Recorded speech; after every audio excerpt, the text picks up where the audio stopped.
ওস্তাদ সে হিরো। সাকিবের বিরোধিতা করে শুধুমাত্র চামচাগুলা। সাকিব খান একটাই, বাংলাদেশে একটাই জন্মাইছে, একটাই এখন সে, এবং আগামী 20 বছর সাকিব খানই চলবে। প্রডিউসার আছে দেখছিলাম, অনেক ডিরেক্টর আছে যার মানে অবৈধ 10টা পয়সা দিয়ে বানানো, নিজের কোনো ছবি হিট নাই, সে আইসা সাকিবের সাথে 2 নম্বর। একটা জেনারেশন আসে, রাজ্জাকের সময় এসেছিল, আলমগীর সাহেবের সময় এসেছিল, সালমান শাহ এখনো চলতেছে সেই ঝুল, মান্নার ঝুল এখনো মানুষের মধ্যে আসে। সাকিব হচ্ছে সেরকম একটা ঝুল। সাকিব শুধু অভিনেতা বললে ভুল হবে, উনি একটা আসলে যুগ, এবং হবেও না সেই কথা।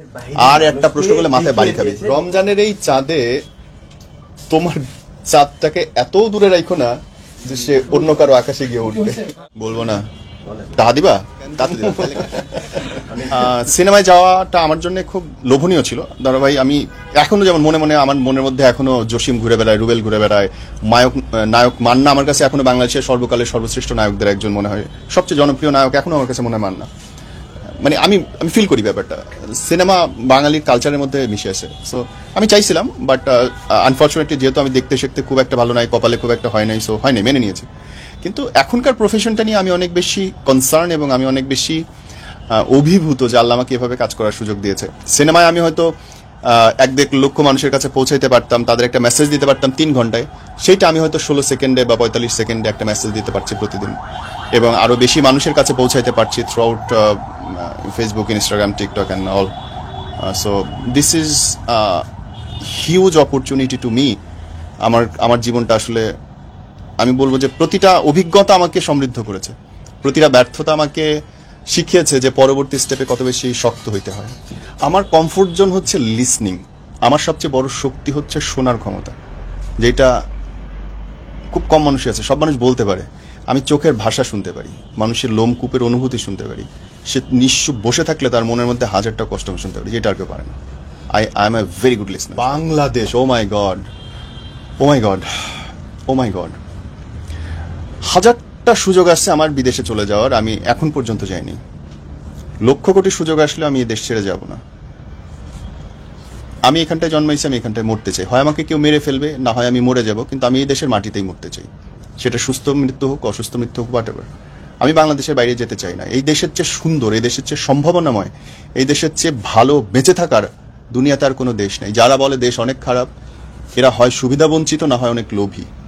আমি দেশের জন্য কিছু করি নাই, দেশের কাছ থেকে আমি চাইবো কোন লজ্জায়। সো আগে নিজের দায়িত্বটা পালন করেন, নিজের সুস্থ সুন্দর নাগরিক হন, তারপরে চান। আমরা কেউ সুস্থ নাগরিক না। রাস্তায় দাঁড়ান, 10 মিনিট দাঁড়ান, কান ঝালাপালা হয়ে যাবে হর্নের শব্দে। কেন রে ভাই? তাহলে আপনি আরেকজনকে গালি দিতেছেন, আপনিও তো সেম ভুলটা করতেছেন। সিস্টেম আপনি হর্ন দেওয়া বন্ধ করেন, সবাই হর্ন দেওয়া বন্ধ করবে। আপনি রাস্তা দৌড়ায় পার হওয়া বন্ধ করেন, সবাই পার হওয়া বন্ধ করবেন। সিস্টেম আপনি, কাউরে দোষ দেওয়া লাভ নেই।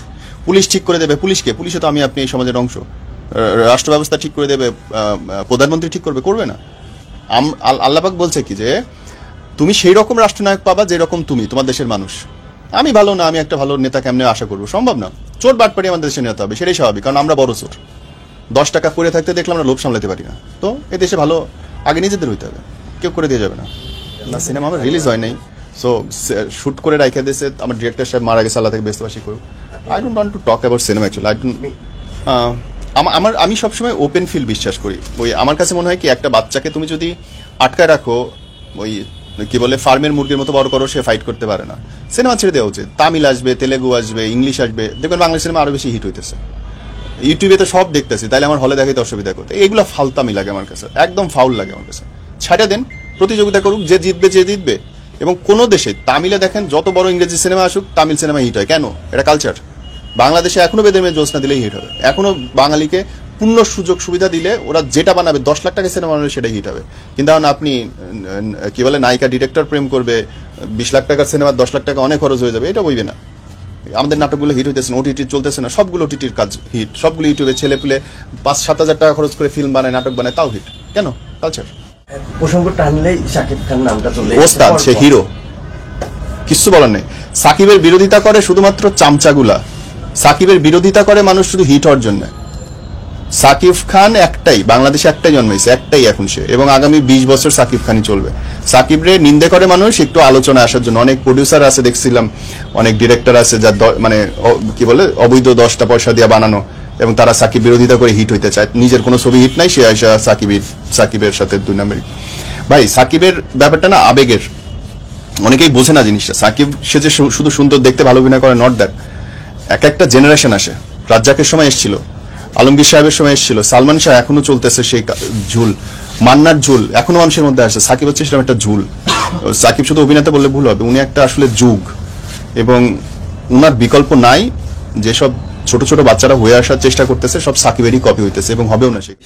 আর একটা প্রশ্ন করলে মাথায় বাড়ি খাবে, মানে বেশ কয়েকটা সিনেমা দিয়ে পরপর শাকিব খানের সেই ব্যাপারটা আসলে কতটা ভালো লেগেছে। দেখো ভাই, আমি সিনেমা দেখতে পছন্দ করি বাস্তবতা থেকে বাড়ানোর জন্য। বাস্তব জিনিস আমার সিনেমা দেখতে ভালো লাগে না, ওটা বাস্তবেই দেখি। সারাদিন খুন খারাপি, মারামারি, ছোট লোক, গন্ধ, ইতর, ছোট্ট একটা রুমের মধ্যে, এইসব আমি সিনেমা দেখতে চাই না। আমার সিনেমা ভালো লাগে লাউড, রায়ন রাফির মতো, যে ভাই একটা পা মারবে, উঠতে থাকবে বাতাসে। এই না হলে সিনেমা কিসের? নাহলে নাটকই দেখবো।